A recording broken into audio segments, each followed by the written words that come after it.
Tiago 5, 13 a 18. Está alguém entre vós aflito? Ore.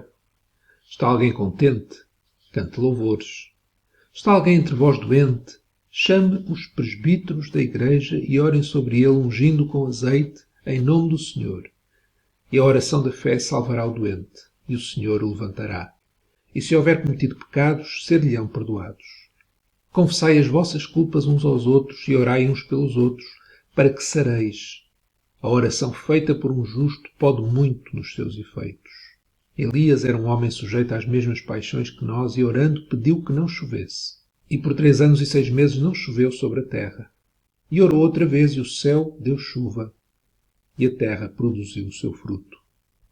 A oração feita por um justo pode muito nos seus efeitos. Aquele que é justo, ou seja, foi justificado em Cristo, foi salvo da sua vã maneira de viver e vive agora para aquele que o resgatou do pecado e da morte, aquele que é justo, ele vive uma vida de oração, de louvor e adoração a Deus. Isto porque não existe nenhuma situação na nossa vida em que não seja relevante orar, ou em que não seja relevante louvar, adorar a Deus. Isto porque toda a vida do crente, daquele que foi justificado, do justo, é uma vida vivida em relação a Deus. Por isso não existe qualquer momento em que não seja apropriado orar. O justo, o crente, é aquele que ora. Ele ora individualmente pelas suas aflições. Mas ele louva também, canta louvores, quando não está em aflição. Mas o justo é aquele não só que ora quando está aflito, mas o justo, por vezes, ele não consegue orar. E quando ele não consegue orar, ele ora não sozinho. Está alguém entre vós doente? É o justo que está doente, seja física, seja espiritualmente. E ele não consegue orar sozinho. Ele deve chamar os presbíteros da igreja. Deve pedir ajuda quando não consegue orar sozinho. Mas o justo é aquele que também ora, não apenas sozinho, não apenas pedindo ajuda quando já não consegue orar tão bem, mas ele ora dentro do contexto da vida da igreja. Orai uns pelos outros. Ele ora ajudando os outros e sendo ajudado, para exatamente não cair nesta situação de ficar doente e não conseguir orar. Orar é comunicar com Deus. Orar não é falar connosco mesmos, nem é falar para um Deus criado por nós, como Jesus contou na parábola do fariseu e do publicano, em que o fariseu orava consigo mesmo. Sempre vamos ter altos e baixos na nossa vida, mas o que é constante na vida de um crente verdadeiro é a oração. Oração na aflição, oração louvando o Senhor quando está contente, na alegria. A vida é sempre uma mistura de altos e baixos, mas o que é constante no crente é como ele responde a esses altos e baixos, sempre indo a Deus em oração e louvor. Mas quando um crente chega a um ponto que já não consegue orar por si mesmo, o que ele deve fazer é pedir oração. E a oração da fé, e a fé aqui como o dom da fé, salvará aquele que está doente. O Senhor o levantará. E se houver cometido pecados, ser-lhe-ão perdoados. Esta palavra ungir com azeite é uma palavra que pode significar também esfregar, que era um tratamento de alívio que era dado. Este orar sobre ele ungindo com azeite pode falar também do cuidado, não só espiritual em oração, mas do cuidado material que é preciso dar àquele que está aflito e já não consegue orar sozinho. Mas para que o crente não caia nesta situação, em que ele já não consegue orar sozinho, é preciso que ele esteja orando no contexto da igreja. E isso é confessando as culpas uns aos outros, orando uns pelos outros para que sareis. Tiago não diz que é para sermos perdoados que nós confessamos as culpas uns aos outros, mas é para sermos sarados, libertos completamente do poder do pecado na nossa vida.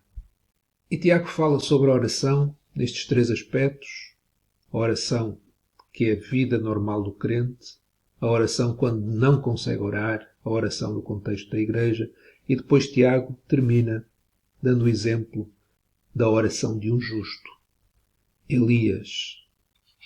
Elias era um homem sujeito às mesmas paixões que nós. Elias era um homem muito considerado pelos judeus, mas ele diz que era um homem sujeito às mesmas paixões que nós. Mas ele orava. Elias, ele orou. E a pergunta que podemos fazer é esta: será que sempre que Elias orou, Deus atendeu ao seu pedido? Vemos no primeiro livro de Reis, capítulo 19, 4 a 6, que diz que Elias foi ao deserto caminho de um dia e veio, se assentou debaixo de um zimbro e pediu, orou em seu ânimo a morte. A oração dele foi morte, para morrer. Deus ouviu a oração, com certeza, mas Deus respondeu a oração conforme o pedido de Elias? Não. Elias deitou-se, dormiu debaixo de um zimbro e então veio a resposta à oração. Um anjo o tocou e lhe disse: levanta-te e come. Elias pediu a morte, Deus interpretou: está com fome, precisa de comer. E olhou e eis que à sua cabeceira estava um pão cozido sobre as brasas e uma botija de água. Comeu e bebeu e tornou a deitar-se. Nem sempre Deus respondeu às orações de Elias conforme ele queria. Mas Tiago faz referência a um pedido, uma oração que Elias fez. Ele pediu que não chovesse. Por 3 anos e 6 meses não choveu sobre a terra. Voltou a orar e o céu deu chuva e a terra produziu o seu fruto. Porque é que neste caso Deus ouviu, Deus atendeu a oração de Elias? Porque, primeiro, a oração foi de acordo com a palavra de Deus. E, em segundo lugar, porque Elias não desistiu. Elias orou de acordo com aquilo que Deus já tinha revelado na sua palavra. Em Deuteronômio 28, 15 e 23 a 24 nós lemos: será, porém, que se não deres ouvidos à voz do Senhor teu Deus para não cuidares em fazer todos os seus mandamentos e os seus estatutos que hoje te ordeno, então sobre ti virão todas estas maldições e te alcançarão. E Deus manda Moisés escrever uma série de maldições que estão nos versículos subsequentes ao versículo 15, e uma das maldições é: os céus, teus céus, que estão sobre a tua cabeça, serão de bronze, e a terra que está debaixo de ti será de ferro. O Senhor, por chuva da tua terra, te dará pó e poeira. Dos céus descerá sobre ti até que pereças.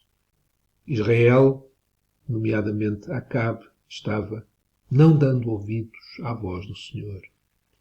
E o juízo do Senhor, ele veio. Os céus se tornaram bronze. Não houve chuva. Em vez de chuva, pó e poeira. Então Elias orou de acordo com a palavra de Deus. E essa foi uma das razões porque Deus respondeu à oração de Elias. Mas outra razão também é porque Elias não desistiu de orar. Primeiro livro dos Reis, 18, 41, 44. Então disse Elias a Acabe: sobe, come e bebe, porque ruído há de uma abundante chuva. E Acabe subiu a comer e a beber, mas Elias subiu ao cume do Carmelo e se inclinou por terra, meteu o seu rosto entre os seus joelhos. Elias orou e disse ao seu moço: sobe agora e olha para a banda do mar. E subiu e olhou e disse: não há nada. Então disse ele: torna lá 7 vezes. E sucedeu que, à 7ª vez, disse: eis aqui uma pequena nuvem, como a mão de um homem subindo do mar. Então disse ele: sobe e diz a Acabe: aparelha o teu carro e desce, para que a chuva te não apanhe. 7 vezes o moço de Elias subiu para ver se havia alguma nuvem. Nesse tempo, Elias não desistiu de orar, de pedir ao Senhor. Elias orou para que não chovesse. Depois orou para que chovesse. Ele fez isso não para que todos vissem como ele, Elias, era maravilhoso. como Deus estava com Elias. Não. Ele fez isso para que todos vissem como Deus era maravilhoso e dessem glória a Deus. Um crente verdadeiro ora. Ora sempre. E quando não consegue orar, ora pedindo ajuda. Pede ajuda e ora com aqueles que o vão ajudar. Mas para que isso não aconteça, ele ora com os outros crentes, confessando as suas culpas e sendo sarado. Mas ninguém consegue orar assim. Ninguém consegue sempre orar assim, se não existisse diante de Deus o Pai um representante nosso no céu, que intercede junto ao Pai, junto a Deus, por nós. E para que esse representante fosse nosso representante, ele tinha de ser igual a nós em todas as coisas. Foi Jesus, Deus que se fez homem. Ele se fez igual a nós, exceto no pecado, e ofereceu-se como sacrifício pela multidão dos nossos pecados, penetrando na presença de Deus o Pai com o seu próprio sangue e sendo aceito pelo Pai, que o ressuscitou e lhe deu o lugar muito acima de todo o lugar, de todo o poder que há nos céus e na terra. Ele é Jesus, que está à direita do Pai e nos representa, intercede por nós. E é por isso, e só por isso, que nós também oramos e as nossas orações são ouvidas.